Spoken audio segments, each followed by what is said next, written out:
เรื่องนี้เนาะมาเปิดเด็กน้อยดีกว่าใช่ไหมตอนนี้เราก็ถึงที่วัดกันแล้วค่ะแล้วก็เริ่มทำงานกันลงมือกันแล้วคุณพ่อพอเบียร์เนี่ยเป็นน้องเสียไปนะคุณพ่อทำอะไรโอ้ยเขาอยู่กันเป็นเพื่อนแต่งงาน20 ปีอยู่แล้วเขาก็อยู่นี่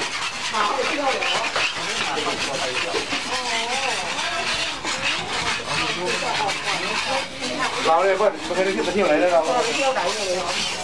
เนาะไม่ธรรมดาแต่ก็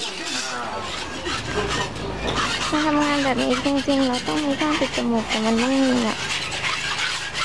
มันไม่ออกนี้ออกอยู่สู้เกมดีกว่าโอ้โหหลุดเลยยังออกง่ายเยอะแล้วแต่ขับตาม